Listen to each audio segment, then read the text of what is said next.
जय श्री कृष्ण प्यारे बच्चों। आपको मेरा प्यार और आपके बड़ों को मेरा नमस्कार। महालक्ष्मी पूजन की, दिवाली की आप सभी को खूब सारी शुभकामनाएं। दिवाली एंजॉय कीजिए और साथ में हमारी श्रीमद् भगवद गीता जी की ज्ञान गंगा के में गोते लगाना मत भूलिए। श्रीमद् भगवद गीता जी की यात्रा हमने शुरू की थी, हमारी अखंड निरंतर चल रही है। आज हम 10वें पड़ाव पर पहुंच गए हैं। आज का हमारा 10वां पड़ाव विभूति योग। श्रीमद् भगवद गीता जी के 10वें अध्याय विभूति योग में भगवान कृष्ण हमें बहुत ही सुंदर ज्ञान की बातें बता रहे हैं। अपने भगवान होने के रहस्य हमसे साझा कर रहे हैं। तो चलिए देखते हैं भगवान कृष्ण हमसे क्या कहना चाहते हैं। बच्चों, भगवान कहते हैं कोई भी कार्य अगर आप तत्व से जानते हो, मतलब उस कार्य की क्या इंपॉर्टेंस है, उस कार्य का तत्व, महत्व, इंपॉर्टेंस क्या है, अगर आप ये चीज जानते हो तो वो कार्य आपसे अच्छा कोई नहीं कर सकता। कहते हैं ना कि बेसिक और संपूर्ण नॉलेज होनी चाहिए जो कार्य हम कर रहे हैं। अगर हमें पता ही नहीं है कि उस कार्य से हमें क्या मिलने वाला है, या उस कार्य को किस तरह किया जाता है, या उस कार्य करने का क्या महत्व है, अगर ये चीजें हमें उसके बारे में पता नहीं होगी तो हम वो कार्य अच्छे से नहीं कर पाएंगे।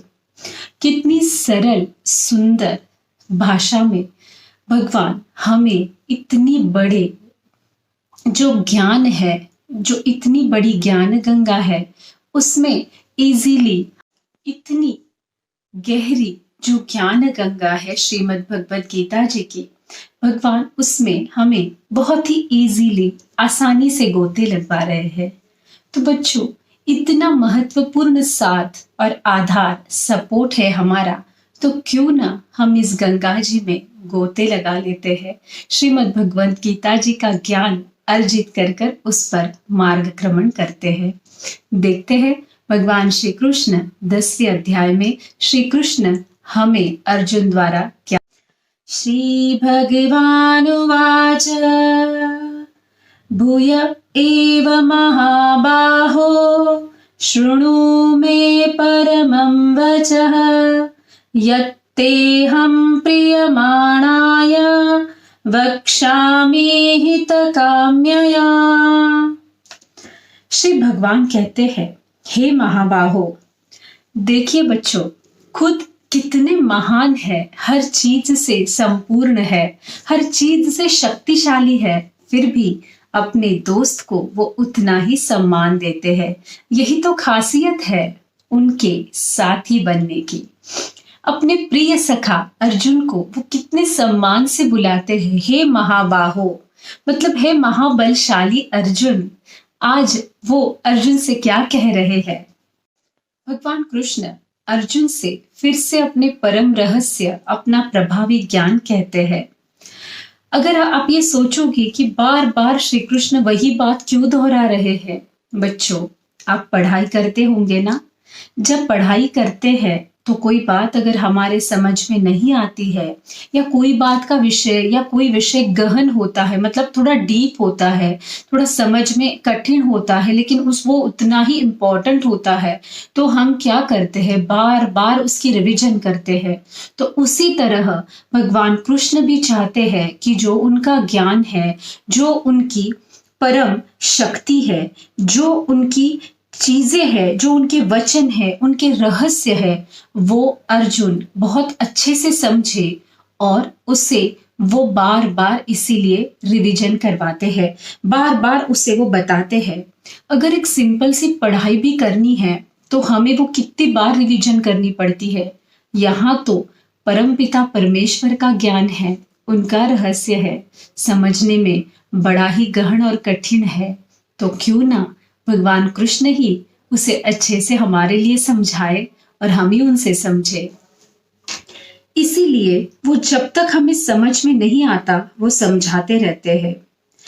बच्चों, जब हम श्री कृष्ण जैसों के सखा बनते हैं, जब हम भगवान के सखा बनते हैं, उनकी शरण जाते हैं, तो अपने आप भगवान हमसे प्यार करने लगते हैं। हम उनकी जिम्मेदारी, क्योंकि हम तो उनकी शरणों में है। शरण मतलब अपने आप को पूरी तरह उन्हें समर्पित करना। जब भी कोई चीज हमारे भरोसे पे रहती है तो हम उसकी कितनी अच्छे से केयर करते हैं। जैसे आप स्कूल में जाते हो, घर से आपको mummy bag, tiffin, water bottle देती है। उन सब चीजों का इस्तेमाल होने के बाद आप उसे बिल्कुल सुरक्षा से अपने पास रखते हो, उसे सुरक्षा से घर लाते हो। घर लाने के बाद आप उसका क्या करते हो ये आपको पता है, लेकिन जब तक वो स्कूल में है वो आपकी जिम्मेदारी है। तो आप उसे कितने ध्यान से समझाते संभालते हो। तो यही चीज कृष्ण के लिए भी है। जब हम कृष्ण के भरोसे पे अपने आप को रख देते हैं तो हमारी चिंता, हमारी जिम्मेदारी भगवान कृष्ण की होती है। भगवान कृष्ण हमारा ध्यान रखते हैं और हमें क्या समझाना है, क्या समझना है, ये भगवान कृष्ण हमें बड़े अच्छे से समझाते हैं। बच्चों, जब भगवान की शरण जाते हैं तो हम बिल्कुल खाली और ओपन होते हैं। एक कोरे पेज की तरह होते हैं जिस पे भगवान अपने सुवर्ण अक्षरों से लिखते हैं और हम उतने ही महत्वपूर्ण बन जाते हैं। तो जब भी भगवान की शरण हम जाते हैं तो आप खुद एक एक्सपीरियंस करोगे, हमें अपने से कुछ नहीं करना पड़ता है। हम अपने आप पवित्र और प्योर होते जाते हैं। भगवान कृष्ण इतने सीधे साधे तरीके से हमारे दोस्त बनकर हमें समझा रहे हैं, तो हमें तो ये समझना ही है। अब आप सोचोगे कि भगवान कृष्ण ही क्यों इतने महत्वपूर्ण है। भगवान कृष्ण अपने सारे रहस्य हमसे शेयर कर रहे हैं। वो अपने इस विभूति योग अध्याय में हमसे कह रहे हैं। पहले जैसे कि उन्होंने हमें बताया कि अपनी योग शक्ति से उन्होंने ये सब चीजें, ये सारी विषय, ये सारी बातें अपने आप को भगवान बनाने का, अपने आप को एक परम शक्ति बनाने की जो सारी बातें हैं उन्होंने अर्जित की है। उस योग साधना से, वो ईश्वरीय योग से आज वो परमपिता परमेश्वर बन गए हैं। बच्चों, भगवान कृष्ण का जन्म, अभी आप कहोगे कि हाँ मथुरा में हुआ था, फिर गोकुल में वो गए, फिर उन्होंने द्वारका बसाई, ये वो सारी चीजें आप बताओगे। लेकिन जैसे कि आपको पता है भगवान कृष्ण नारायण का अवतार है। भगवान कृष्ण नारायण के स्वरूप है। तो उनका जो जन्म है, जो उनकी उत्पत्ति है, उसके बारे में कोई नहीं जानता। भगवान कृष्ण आदि है। आदि मतलब सबके स्टार्ट है। जैसे कि सबकी शुरुआत उन्हीं से होती है। जैसे कि हमने देखा है, उन्हीं से शुरुआत है, उन्हीं में हम विलीन होते हैं। तो भगवान ही हमारे आदि है और भगवान ही हमारा अंत है। भगवान ही हमें उत्पन्न करते हैं और अपने आप में विलीन करके लेते हैं। लेकिन भगवान का आदि मतलब भगवान की उत्पत्ति आज तक किसी को नहीं पता। कोई नहीं जानता उनकी उत्पत्ति के बारे में। इसीलिए भगवान को अनादि कहते हैं। अनादि मतलब आदि रहित। श्री कृष्ण भगवान को ना महर्षि लोग जानते हैं, ना कोई मनुष्य जानता है, ना कोई योगी जन जानता है। जैसे कि हमने देखा, भगवान की उत्पत्ति किसी को भी पता नहीं।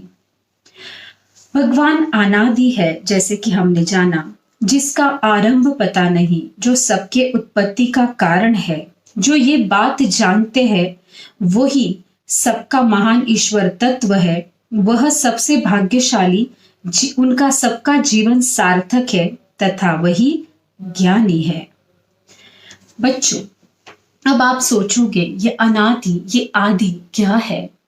तो इसीलिए भगवान हमसे कह रहे हैं कि जैसे कि हमने देखा कि उनकी उत्पत्ति किसी को पता नहीं है, लेकिन ये बात भी हमारे लिए समझना बहुत जरूरी है कि उनकी उत्पत्ति हमें पता नहीं है, लेकिन हमारी उत्पत्ति का कारण भगवान कृष्ण है।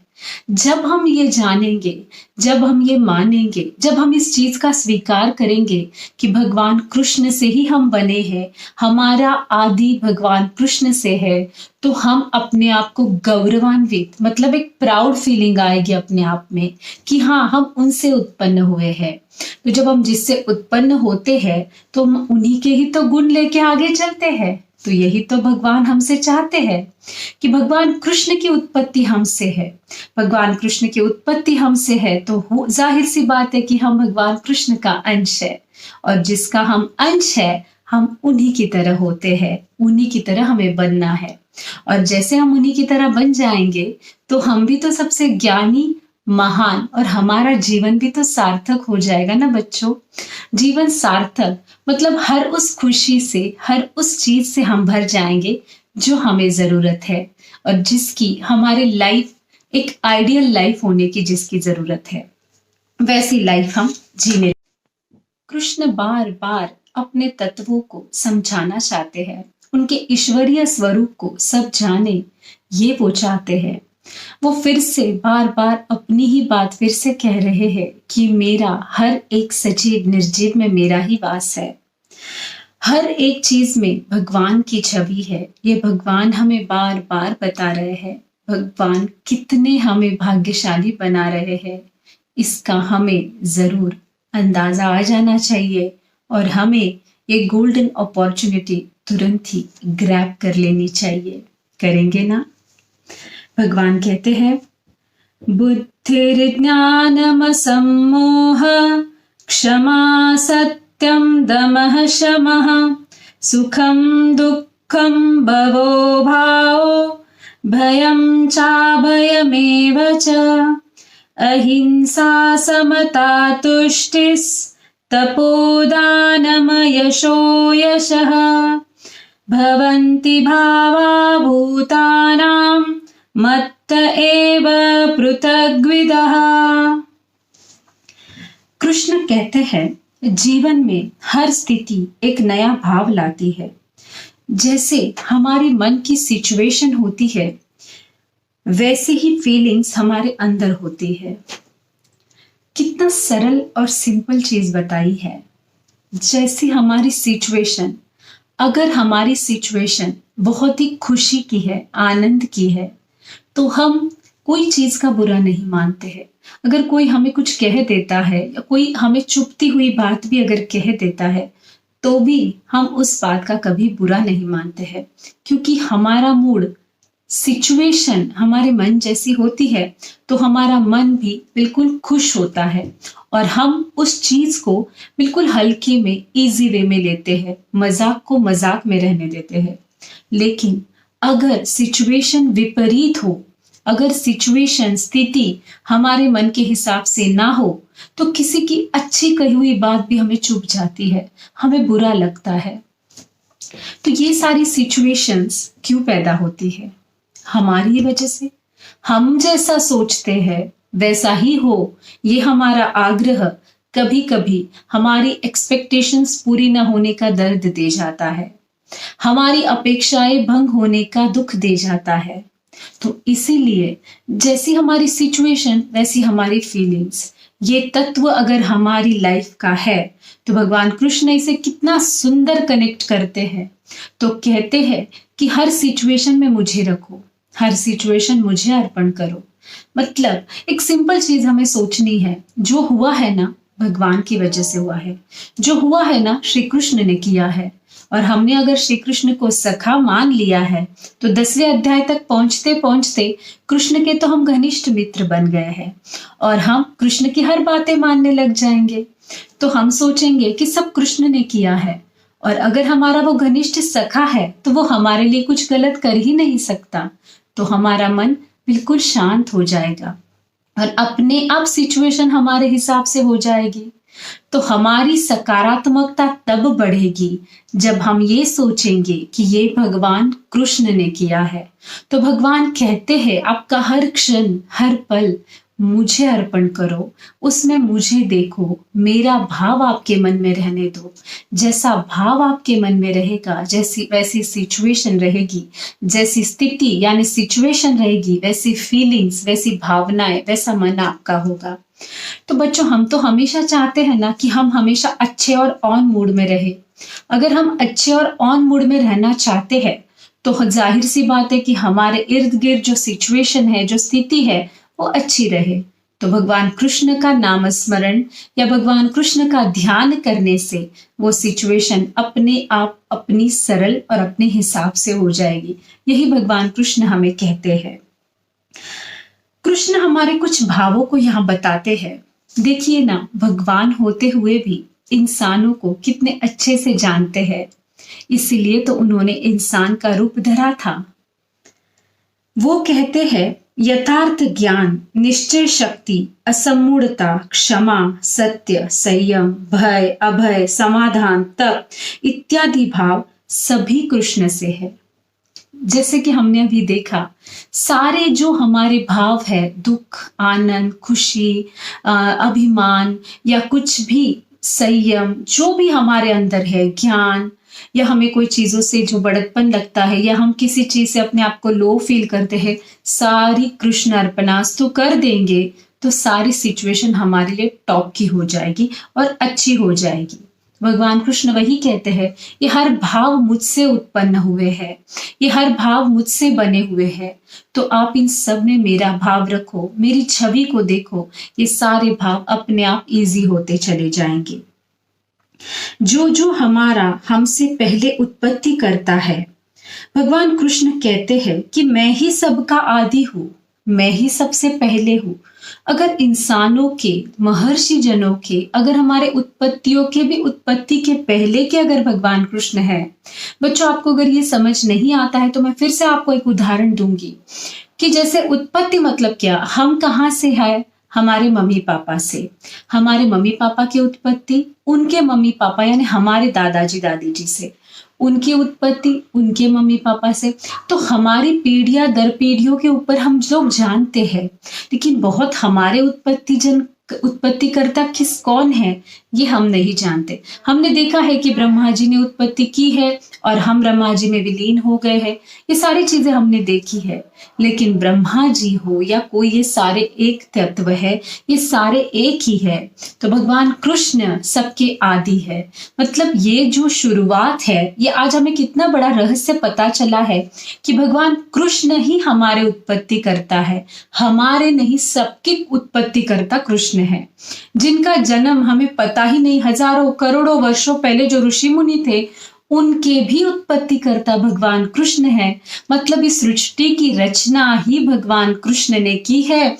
उसके पहले भगवान कृष्ण कब से है ये किसी को नहीं पता, तो उनका आदि हमें पता नहीं है, इसीलिए वो अनादि कहलाते हैं। तो भगवान कृष्ण कहते हैं, 7 महर्षि जन, 4 उनके भी पूर्व सनकादिक। सनकादिक मतलब कौन? मन, बुद्धि, चित्त, अहंकार, स्वयंभू आदि 14 मनु, ये सब कृष्ण की प्रेरणा से उत्पन्न हुए। जब कुछ न था तब कृष्ण थे, और भगवान कहते हैं कि कुछ भी नहीं था तब भगवान कृष्ण थे। मतलब जो कि हमने अभी देखा कि ये जो सब है महर्षि जन, जो हमारे मन के भाव है, जो सबके मन के भाव है, इनके पहले भी भगवान कृष्ण का जन्म है, इसके पहले भी अभी जन्म है, या भगवान कैसे उत्पन्न हुए वो किसी को पता नहीं है, उनकी आदि हमें पता नहीं है, कोई किसी को ज्ञान नहीं है। जब कुछ नहीं था तब भी भगवान कृष्ण है, और जब कुछ नहीं रहेगा तब भी कृष्ण रहेंगे। मतलब आप सोच सकते हैं कि इतने प्यारे सखा हमारे, कि जो सबका आदि और अंत है, तो सोचिए ऐसे अगर सखा हमारे बन जाएंगे तो हमारा तो बेड़ा पार हो जाएगा। भगवान कहते हैं, दुनिया का क्या कारण क्या है? इस प्रश्न का उत्तर है भगवान कृष्ण का परमेश्वरीय विभूति को और योग शक्ति को तत्व से जानना। सब माया है, एकमेव कृष्ण ही सत्य है। जो यह जानता है वह सच्चा कृष्ण का सखा व सच्चा भक्त है। भगवान कृष्ण कहते हैं ना, अभी हम सोचेंगे कि अगर सब यही है तो ये दुनिया बनाई क्यों है? उसमें से भी भगवान चांस देते हैं। जैसे कि हम देखते हैं कि हम सब स्कूल में पढ़ते हैं, लेकिन मेरिट लिस्ट में कोई आता है, स्कॉलरशिप किसी किसी को ही मिलती है। आगे बड़ी या उच्च पढ़ाई करने का मौका अगर स्कूल से मिलता है तो वो किसी किसी को ही मिलता है, सबको नहीं मिलता। तो क्या हम सोचते हैं कि हम सब स्कूल में क्यों जाए जबकि 4-5 लोगों को ही स्कॉलरशिप मिलने वाली है, या कुछ ही लोगों को मेरिट लिस्ट में आना है, या कुछ ही लोगों को स्कॉलरशिप देने दिए जाने वाली, तो हम क्यों पढ़े? ऐसा हम नहीं सोचते ना। हम सोचते हैं कि आज न कल हम भी स्कॉलरशिप के लिए बिल्कुल एक कैंडिडेट बन जाएंगे। इसके लिए हम जो है, हम भी इस चीज के लिए कोशिश करते रहते हैं। तो भगवान कृष्ण भी वही चाहते हैं कि उन्हें जाने, उनके तत्व को जाने, उन्हें जानने का हर कोई प्रयास करे। इसीलिए भगवान की ज्ञानशाला में वो सबको एडमिशन देते हैं। यहाँ कोई मेरिट नहीं है, यहाँ कुछ भी आपकी गुणवत्ता नहीं है। यहाँ पे सिर्फ आपके भाव और आपका स्वभाव, इन्हीं चीजों की जरूरत है। आप कितने अच्छे, संयमी, तत्वनिष्ठ और ज्ञान संपादन करने के लिए उत्सुक है, इन्हीं चीजों पे भगवान की स्कूल में एडमिशन दिया जाता है। भगवान कृष्ण यही चाहते हैं कि सभी उन्हें जाने, सभी उनके तत्व को जाने। इसीलिए तो भगवान ने ये सृष्टि निर्माण की है और इसीलिए हमें निर्माण किया है। हर एक के जीवन का बच्चों कुछ ना कुछ कारण जरूर है, एक कुछ ना कुछ कर्तव्य, एक महान कार्य जरूर है। आज आपने इतने सारे महान लोग देखे, अगर वो ना होते तो क्या उनका नाम हमारे मुख में रहता? नहीं रहता। हर एक जन के लिए कुछ ना कुछ रीजन है। ये बात आप कभी मत भूलना और हमेशा सोचना कि मेरे हाथ से कोई महान कार्य होने वाला है, इसलिए भगवान कृष्ण ने मुझे इस धरती पर निर्माण किया है।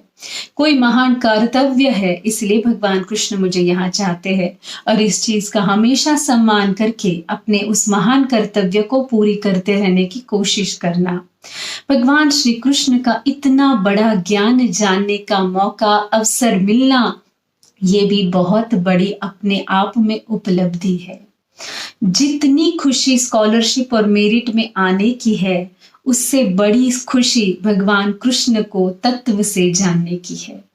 जैसे ही भगवान कृष्ण को आप तत्व से जानोगे, उसी टाइम उतनी खुशी आपको उस स्कॉलरशिप और मेरिट में सफल होने के लिए भी नहीं होगी जितनी की खुशी आपको यहाँ मिलेगी, क्योंकि ये आत्मिक चिरंतन समय का समाधान होगा। इसीलिए हमेशा जितनी कोशिश मेरिट, स्कॉलरशिप या पास होने के लिए करते हैं, उस चीज को लायक बनने के लिए जैसे ही आप करते कि मैं इस चीज के लिए एलिजिबल बन जाऊं, तो अब जीवन में हमेशा ये कोशिश करना कि भगवान कृष्ण को तत्व से जानूं। श्रीमद् भगवत गीता में भगवान का ज्ञान है, जो मार्गदर्शन है, उस पर मार्गक्रमित रहूं, तो मैं जीवन में सबसे बड़ा स्कॉलर, ज्ञानी बन जाऊंगा। भगवान कृष्ण यही कहते हैं। भगवान कहते हैं, जो मेरे सच्चे सखा और भक्त है वही ये चीज कर सकते हैं। जो हम देखते, सुनते, सोचते, अनुभव करते, उस हिसाब से हमारे मन में भाव आते हैं और इन सभी भावों का उत्पत्ति करता है कृष्ण भगवान। मतलब जैसा हम कार्य कर्म करते हैं वैसा भाव, आचरण। लेकिन अगर हम हमारे सारे डेली रूटीन में श्री कृष्ण अर्पण करते हैं तो हमारा डेली रूटीन और हमारी लाइफ दोनों श्री कृष्णमय हो जाएगी। जैसे कि हमने देखा, जैसा हमारा आचरण है वैसे हमारे विचार होते हैं, जैसे हमारे विचार होते हैं वैसे ही हमारे मन में भाव आते हैं और वैसे ही हमारी कृति होती है। अब बच्चों, मैं आपको यहाँ पे एक छोटे से उदाहरण द्वारा समझाना चाहूंगी। अगर हम कुछ कार्य ऐसा करते हैं, जैसे कि अगर हम कोई मूवी या कोई गेम मारधाड़ वाली खेलते हैं या कुछ ऐसा देख लेते हैं, तो हमारी थॉट प्रोसेस उसी हिसाब से चलती रहती है। हमारी थॉट में उसी चीज का हमेशा repetition, play revert, play reverse, play reverse चलते रहता है। और जाहिर सी बात है, हम उसी चीज का विचार कर कुछ मारधाड़ वाली मूवी देखते हैं तो हमारे मन में वैसा ही जोश मारधाड़ वाला होता है। मारधाड़ में इंसान को बहुत ज्यादा गुस्सा आता रहता है, तो हमारे विचार उसी तरह होते हैं, हमारी कृति वैसी ही धाड़ धाड़ मारधाड़ वाली, गुस्से वाली हो जाती है। जाहिर सी बात है, अंदर गुस्से वाला भाव आ जाता है। गुस्से वाला भाव मतलब हर चीज की तकलीफों वाला भाव, हर चीज की तकलीफ की उत्पत्ति, हर चीज की तकलीफ। तो जैसी कृति, जैसी एक्शन और जैसी चीज हम देखते हैं वही हम करते हैं, हमारे विचारों में वही रहता है। इसलिए आपने हमेशा सुना होगा, हमारे दादाजी दादी जी बेड टाइम स्टोरीज हमें कहते हैं। वो ऐसी स्टोरीज जिससे हमारा ब्रेन काम हो जाए, हमारा मन शांत हो जाए, हम रात में अच्छे से सो जाए। अगर हम 8 घंटे की अच्छी शांति वाली नींद लेते हैं तो मॉर्निंग हम फ्रेश रहते हैं। फ्रेश रहेंगे तो अच्छा रूटीन, फिर से अच्छा रात, फिर से डेली रूटीन अच्छा। इसीलिए हमारे बुजुर्ग हमेशा हमें कहते हैं संतों वाले भाव रखो, मतलब शांत दिमाग रखो। इसीलिए तो भगवान कृष्ण फिर से हमें यहाँ कहते हैं योग कीजिए। योग में आता है मेडिटेशन। मेडिटेशन जो मन की तरंगों को, दिमाग की तरंगों को संयमित रखता है, शांत करता है। तो जैसे ही धीरे धीरे हम इनकी प्रैक्टिस करते जाते हैं तो हमें धीरे धीरे धीरे ऐसा हमारा स्वभाव बन जाता है, भाव आने शुरू होते हैं, फिर ये हमारी लाइफस्टाइल, हमारा स्वभाव बन जाता है। तो कितना अच्छा कनेक्शन और कितनी अच्छी श्रृंखला भगवान ने बताई है कि जो आप देखते हो वो आप सोचते हो। अगर आप, जाहिर सी बात है, अगर आप कोई अच्छी चीज देखते हो, अगर आप भगवान कृष्ण की सुंदर शांत वाली योगमयी मूर्ति देखते हो या बंसी बजाने वाले रूप देखते हो तो जाहिर सी बात है आपके चेहरे पे एक सुंदर सी मुस्कान आ जाती है, आपके आंखों में वो शांति, वो प्यार आ जाता है। अपने आप आपके विचार होने लगते हैं, मैं भी ऐसा ही शांत रहूं, मैं भी ऐसी सुंदर ऋषि मुनि जैसे संत दिखूं। जाहिर सी बात है आपका मन अपने आप, ये सब बच्चों ऑटोमेटिक प्रोसेस है। ये सब बिल्कुल भी सरल तरीके से चलता है विदाउट योर कंसर्न। आपको पूछे बिना ही ये सब चलता रहता है, बिकॉज ऐसा ही हमारे शरीर का प्रोसीजर है। ये प्रोसेस ऐसी ही होती रहती है।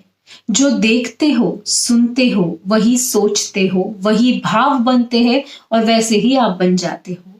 तो भगवान कृष्ण हमें यही कहते हैं, देखिए कितने आदिकाल से है वो, लेकिन आज की बातों में भी परफेक्ट है उनका ज्ञान। इसीलिए कहा जाता है भगवत गीता का ज्ञान है विज्ञान। इतने सालों और पुरानी बातों में, पुराने इतिहास में कही हुई श्री कृष्ण की बात आज भी हमारे लाइफ में हमें ज्ञान देती है, मार्गदर्शन करती है। मतलब आप सोच सकते हो कितना पुष्ट और कितना स्ट्रॉन्ग और कितना प्योर है ये ज्ञान। तो ये सारे जो भाव है, अगर हम अच्छा कुछ देखते हैं, अच्छा कुछ सोचते हैं, अच्छे भाव, अच्छे विचार हमारे मन में रहते हैं। इसलिए जो भी हमारे बड़े हमें कहते हैं, हमें हमेशा उनकी बात माननी चाहिए, क्योंकि उनका अनुभव, उनका ज्ञान हमसे बहुत बड़ा होता है। भले ही वो आप सोचते होंगे कि वो पहले के जमाने के हैं, अभी के जमाने का। बच्चों, ज्ञान कभी पुराना नहीं होता है, ज्ञान हमेशा वही रहता है, क्योंकि ज्ञान की उत्पत्ति तो भगवान कृष्ण से है और भगवान कृष्ण का ज्ञान तो हर टाइम एवरग्रीन ज्ञान है, हर टाइम हमें मार्गदर्शन देने वाला ज्ञान है।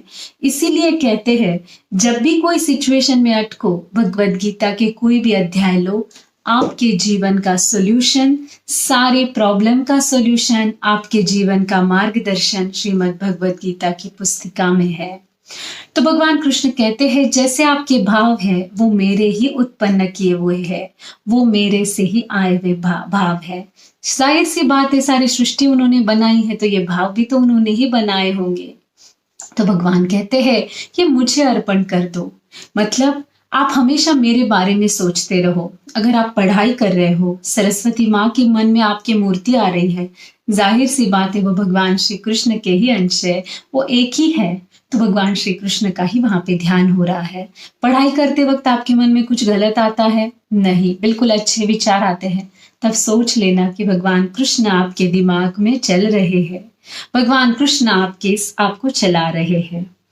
तो भगवान वही कहते हैं आपके डेली रूटीन में मुझे ले लो, आपके डेली रूटीन में मुझे बना लो, बस आपका जीवन सुखमय है। बच्चों, जब हम हर चीज श्री कृष्ण को याद करके, उनके सच्चे सखा बनने के लिए, उनको आसपास महसूस करके उनके विचारों का अनुसरण करते हैं, तब श्री कृष्ण स्वयं हमको ज्ञान देते हैं। आपने कभी आपके घर में सुना होगा, आपके दादाजी दादी जी कहते हैं भगवान का नाम लेकर शुरू करना, भगवान का नाम लेकर शुरुआत करना। ऐसा क्यों कहते हैं? जाहिर सी बात है, आरंभ उन्हीं का है तो शुभ कार्य भी उन्हीं से होगा। और जब उनको हम वो कार्य समर्पित करते हैं तो वो कार्य तो अच्छा ही अच्छा होना है, सफल ही होना है। इसलिए भगवान उनका मार्गदर्शन करते हैं जो भगवान का नाम लेकर कार्य शुरू करते हैं, सारे कार्य भगवान को अर्पण करते हैं, भगवान स्वयं उन्हें ज्ञान देते हैं। और बच्चों, जब हम भगवान का नाम लेकर और उनका मतलब हम जब उन्हें इर्द गिर्द महसूस करते हैं तो हमारे सारे कार्य सफल हैं। ये चैलेंज है बच्चों। जब भी हम भगवान को महसूस करते हैं और सोचते हैं कि ये कार्य वो कर रहे हैं, हम माध्यम है, कर्ता वो है, तो सोच लेना कार्य सफल होना ही होना है। कार्य करते हैं भगवान, लेकिन नाम हमें देते हैं। कहते हैं ना, आप हमारा कार्य कर रहे हो और नाम हमारा रोशन हो रहा है। तो भगवान कृष्ण जरूर ये कार्य करते हैं और नाम हमारा रोशन करवा रहे हैं, लेकिन हमें भी भगवान कृष्ण को ही इस कार्य का कर्ता मानना है, ना कि स्वयं को। हमारे अच्छे दोस्त हैं, इसीलिए हमारे पीछे रह के हमें चला रहे हैं और हम ही सबको दिख रहे हैं कि हम ये अच्छा कार्य कर रहे हैं, लेकिन करवा रहे हैं वही। अगर आप उन्हें महसूस करोगे तो आपके कार्य अच्छे ही होने हैं। सच है ना बच्चों, जिसका सदैव ध्यान करते हैं वह सदैव हमारे पास ही होते हैं। तो क्यों ना हमेशा कृष्ण को साथ पाया जाए और कृष्ण के साथ ही चला जाए, ताकि हम तो चाहते ही हैं हमारे सारे कार्य सफल और अच्छे हो जाए। अब सब हम लोग ये सब सुन रहे हैं, तो इतनी सिंपल सी बात तो हम कर ही सकते हैं। सिंपल से शुरू करो, हर चीज में श्री कृष्ण अर्पणास्तु कहो, सिर्फ कहो मत, महसूस करो और देखो क्या चमत्कार होता है, क्या मैजिक हो जाता है। ये जाहिर सी बात है, अच्छा ही मैजिक होना है और जैकपॉट ही मिलने वाला है। अब ये सारी बातें अर्जुन से कही है कृष्ण ने। अर्जुन वो जो युद्ध में बिल्कुल तैयार नहीं थे युद्ध करने के लिए, इसलिए तो भगवान कृष्ण ने ये सारा ज्ञान कहा है। जबकि हमने देखा है दोस्त अगर मुश्किल में हो तो हमें हमेशा उसकी मदद करनी चाहिए, उसका सही मार्गदर्शन करना चाहिए। भगवान कृष्ण भी यहाँ पे श्रीमद् भगवद गीता जी द्वारा अर्जुन का मार्गदर्शन करते हैं और उसे युद्ध करने के लिए प्रेरित करते हैं। जब अर्जुन ये सब सुनते हैं तो वो भगवान से बिल्कुल प्रभावित हो गए। क्यों ना प्रभावित हो, भगवान श्री कृष्ण से अगर प्रभावित नहीं होंगे तो दुनिया में किससे प्रभावित होंगे।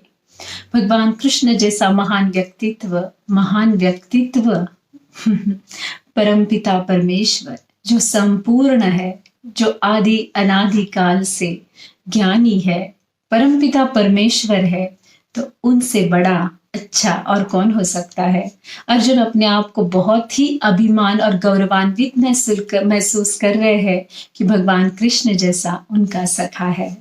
अर्जुन कहते हैं कि आप इतने परम ब्रह्म हो, परम धाम हो, परम पवित्र हो, क्योंकि आपको सब ऋषिगण, सनातन दिव्य पुरुष एवं देवों का भी आदिदेव, अजन्मा और सर्वव्यापी कहते हैं।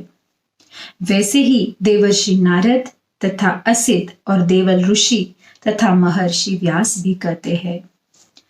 भगवान कृष्ण को सब अलग अलग नामों से जानते हैं, अलग अलग भावों से पहचानते हैं और भगवान इतने दयालु है कि उस भाव में अपने आप को प्रकट कर ही लेते हैं। भगवान को जैसे हमने देखा सिर्फ बुलाने की देर है। भगवान अपनी उत्पत्ति सिर्फ स्वयं ही जानते हैं और कोई उनकी उत्पत्ति नहीं जानता है। भगवान कृष्ण ही अपने उत्पत्ति का कारण है और वही उसकी पूरी जानकारी भी रखते हैं। तो अर्जुन भगवान कृष्ण से यही कहते हैं कि आप ही अपने आप को जानने में समर्थ है, तो कृपया हमें बताइए। देखिए बच्चों, दोस्त अगर ज्ञानी है और आपके हित की बात अगर कहता है तो आपको उसकी जरूर माननी चाहिए। कोई अभिमान अपने मन में बिना रखे उस अपने दोस्त की बात जरूर मानिए और जरूर उसका मार्गदर्शन लीजिए। भगवान कृष्ण जैसा सखा हो तो हमें और इस बारे में और सोचना भी नहीं चाहिए। तो अर्जुन तो समय पर कृष्ण को जान गए हैं, पहचान गए हैं और अपने आप को भगवान कृष्ण को समर्पित कर दिया है। अर्जुन की इस विनंती पर भगवान कृष्ण मुस्कुरा रहे हैं और अर्जुन की ये बात तो भगवान को मानना जाहिर सी बात है। अर्जुन से भगवान इतना प्रेम जो करते हैं, दोस्तों की विनती को अच्छे दोस्त कभी मना नहीं करते। श्री कृष्ण को अपने बारे में जब अर्जुन बताने के लिए कहते हैं और कौन बताएगा श्री कृष्ण के बारे में हमें, तो अर्जुन ने बराबर ही किया है। बिल्कुल सही तरीके से कृष्ण भगवान को विनती की है कि आपके बारे में भगवान आप हमें बताने की कृपा करें और आप ही बताए कि आपके विस्तार कैसा है, आपकी उत्पत्ति कैसी है, आप कहाँ है, आप प्रभु हमारा प्लीज मार्गदर्शन कीजिए। भगवान कहते हैं मैं अपने बारे में बताता हूँ। भगवान अपने सखा के लिए कुछ भी कर सकते हैं, इसलिए कहते हैं मैं तेरे लिए अपनी दिव्य विभूतियां है वह कहता हूँ प्रधानता से, क्योंकि मेरी विस्तार का अंत नहीं। भगवान कहते हैं मैं और कहीं नहीं तुम्हारे अंदर हूँ, तुम्हारे हृदय में हूँ, सबका आत्मा हूँ, सबका आदि मध्य अंत हूँ। सच कहते हैं भगवान, भगवान हमारे हृदय में है। हमने जैसे देखा भगवान हर जगह है। तो अगर हम तो देखो बच्चों, जहां जाते हैं कोई चीज लेना जरूर भूल जाते हैं, लेकिन अपना हृदय अपना मन तो हमेशा बिना भूले साथ में ही लेके चलते हैं। तो भगवान कृष्ण का वास वहीं पे है। बस हमें वो महसूस करना है कि भगवान कृष्ण हमारे साथ है। जब ये महसूस हम करने लगेंगे, जब ये फील हम करने लगेंगे, अपने आप हम हर चीज में आगे और बिल्कुल सही तरीके से बढ़ने लगेंगे। भगवान कृष्ण वही कहते हैं मैं ही सबका आदि हूँ, मैं मध्य हूँ, मैं अंत हूँ। मतलब हमारा जो संपूर्ण आयुष्य ऐसे नहीं कि सिर्फ स्टार्ट और एंड भगवान के हाथ में है, हमारी पूरी लाइफ जर्नी भगवान श्री कृष्ण के ही हाथ में है। बस हमें अपनी तरफ से उन्हें समर्पित करना है ताकि भगवान कृष्ण हमें अपना बेस्ट फ्रेंड माने। हम तो उन्हें मान ही लेंगे, लेकिन वो हमें कब मानेंगे? जब हम उनके मार्ग पर चलेंगे, जब हम उनकी बात मानेंगे, तब वो हमें अपना मानेंगे। इसलिए हमें भगवान से अपना मनवाने के लिए भगवान को अपने हृदय में, भगवान हमारे हृदय में है, इस चीज का हमें फील आना और इस चीज की हमें जानकारी होना, इस चीज हमें महसूस करना बहुत जरूरी है। अगर भगवान कृष्ण को हमारे साथ रखना है, हमें जीवन में सफल होना है और सही और अच्छा ज्ञानी आदर्श इंसान बनना है, तो भगवान कृष्ण को हर चीज समर्पित की जाए और भगवान कृष्ण को अपने अंदर महसूस किया जाए। जब हम हमारी हृदय की धड़कन सुनते हैं तो हमें सिर्फ कृष्ण कृष्ण आवाज आनी चाहिए। तो वो आवाज जब हम आएगी तो हमारे हाथ से सारे कार्य अच्छे और सच्चे होते रहेंगे। इसलिए भगवान कहते हैं मैं और कहीं नहीं हूं, मैं आपके अंदर हूं, मुझे महसूस कीजिए, मैं वही हूं। जैसे ही भगवान को महसूस करते हैं, बुलाते हैं, भगवान वहां हाजिर हो जाते हैं।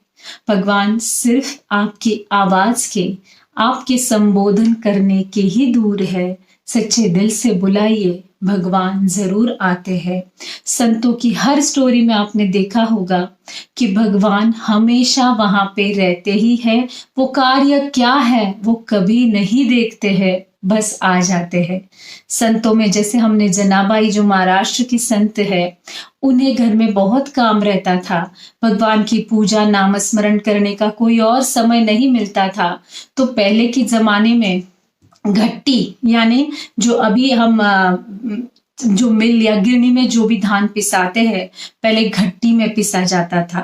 तो हम कहते हैं ना घट्टी में पिस जाते हैं, तो उस चक्की में जो हाथ से जो चक्की हम पीसते थे, उस चक्की पे वो अपने पहले के लोग हाथ से धान पीसते थे। तो जनाबाई उस चक्की पे जब धान पीसती थी तो विठोबा जी, भगवान विठोबा जी का ध्यान करती थी, उनके लिए गीत गाती थी, ओवी गाती थी और बस विठोबा जी उनके कार्य करने आ जाते थे। भगवान कभी नहीं सोचते हैं कि आप कौन सा कार्य कर रहे हैं, बस आप आवाज दे दो कि भगवान वहां आ जाते हैं। ज्ञानेश्वर के लिए रेडे मतलब एक भैंसे के मुख से वेद पढ़ दिए थे। आप खुद सोच सकते हैं कि भगवान उनके भक्तों के लिए कहीं से भी आ जाते हैं। कार्य कौन सा है, ऊंचा है, नीचा है, सादा है, बड़ा है, भगवान कभी नहीं देखते। द्रौपदी जी के लिए आपने देखा होगा भगवान हर जगह हर वक्त उनके लिए हाजिर थे। हर वक्त भगवान हर एक के लिए हाजिर होते हैं। बस हमें सच्चे दिल से उन्हें आवाज देने की जरूरत होती है। भगवान हमारे इर्द गिर्द ही वास करते रहते हैं। भगवान कहते हैं मैं कहाँ हूं, अर्जुन के कहने पर वो भूतों को उत्पन्न करने वाले ईश्वर है, देवों के देव है, जगत के स्वामी है, पुरुषों में उत्तम पुरुष है, दिव्य विभूतियों को समर्थता से कहने वाले समर्थ है। भगवान कहते हैं भगवान कौन है? मैं आदिति के 12 पुत्रों में विष्णु और ज्योतियों में किरणों वाला सूर्य हूँ तथा 49 वायु देवताओं का तेज और नक्षत्रों का अधिपति चंद्रमा हूँ। वेदों में सामवेद हूँ, देवों में इंद्र हूँ। इंद्रियों में मतलब जो भी हमारे बॉडी के ऑर्गन है उसमें कौन महत्वपूर्ण है? मन, तो वो प्रभु है। भूत प्राणियों की चेतना अर्थात जीवन शक्ति हूँ। 11 रुद्रों में शंकर हूँ और यक्ष तथा राक्षसों में धन का स्वामी कुबेर हूँ। 8 वसुओं में अग्नि हूँ, शिखर वाले पर्वतों में सुमेरु पर्वत हूँ। देखिए बच्चों, जो भी राजा है, जैसे मनुष्यों में राजा है वो भगवान का रूप है। जो हम में श्रेष्ठ है वो भगवान है। ऐसे कई उदाहरण भगवान ने हमें दिए हैं कि भगवान उसमें है। पुरोहितों में मुखिया बृहस्पति मतलब भगवान है। सेनापतियों में स्कंद और जलाशयों में प्रभु समुद्र है। महर्षियों में भृगु है, शब्दों में एक अक्षर अर्थात ओंकार भी भगवान है। सब प्रकार के यज्ञों में जप यज्ञ और स्थिर रहने वालों में हिमालय पर्वत भी प्रभु है। वृक्षों में आदर्श है कौन है, श्रेष्ठ कौन है? पीपल का वृक्ष है। देवर्षियों में नारद भी भगवान है। गंधर्वों में चित्ररथ है, सिद्धों में कपिल मुनि है। घोड़ों में अमृत के साथ उत्पन्न होने वाले उच्चैश्रवा नामक घोड़ा, श्रेष्ठ हाथियों में ऐरावत नामक हाथी भगवान है। शस्त्रों में वज्र है, गौओं में कामधेनु, गौ मतलब गाय, उनमें कामधेनु जो श्रेष्ठ गाय है, जिसे जो भी मांगो वो मिल जाता है, वो श्रेष्ठ गाय मतलब कामधेनु, वो भी भगवान का स्वरूप है। शास्त्रोक्त रीति से संतान की उत्पत्ति के हेतु कामदेव है। सर्पों के सर्पराज वासुकी है। नागों में शेष नाग है। जलचरों का अधिपति वरुण देवता है और पितरों में आर्यमा नामक पितर तथा शासन करने वालों में यमराज है। दैत्यों में प्रहलाद और गणना करने वालों का समय है। पशुओं में मृगराज सिंह है और पक्षियों में गरुड़ है। पवित्र करने वालों में वायु और शस्त्रधारियों में भगवान श्री राम है तथा मछलियों में मगर है और नदियों में श्री भागीरथी गंगा जी है। हे अर्जुन, सृष्टियों का आदि भी प्रभु है, अंत भी प्रभु है। जो दुनिया में जो श्रेष्ठ है वो भगवान श्री कृष्ण का अंश है, वो भगवान श्री कृष्ण का वंश है। स्त्रियों में कीर्ति, श्रीवाक, स्मृति, मेधा, धृति और क्षमा है। भगवान उत्पन्न करने वालों में उत्पत्ति करता है तथा गायन करने योग्य श्रुतियों में बृहत साम और छंदों में गायत्री छंद है तथा महीनों में मार्गशीर्ष और ऋतुओं में बसंत है। भगवान कृष्ण हर उस श्रेष्ठ चीज में सम्मिलित है जहां पे भगवान, बल्कि हम ऐसा कहेंगे हर वो चीज श्रेष्ठ है क्योंकि उसमें भगवान कृष्ण का वास है। दमन करने वालों का दंड अर्थात दमन करने की शक्ति प्रभु है। जब दंड करना हो, जब न्याय करना हो तो भगवान श्री कृष्ण वहां होते हैं। जीतने की इच्छा वालों की नीति हूँ। गुप्त रखने योग्य भावों का रक्षण मौन है, और ज्ञानवानों का तत्व ज्ञान भी भगवान ही है। भूतों की उत्पत्ति का कारण भी प्रभु है, और ऐसा कोई भी चर अचर नहीं, मतलब कोई भी सजीव निर्जीव कोई भी नहीं है जो भगवान से दूर है, जो भगवान से नहीं बना हुआ है। ऐसी कोई चीज इस त्रैलोक्य में नहीं है जो भगवान श्री कृष्ण का अंश नहीं है। भगवान कहते हैं उनकी दिव्य विभूतियों का बिल्कुल अंत नहीं है। वो विभूतियों का विस्तार भगवान ने संक्षेप से कहा है।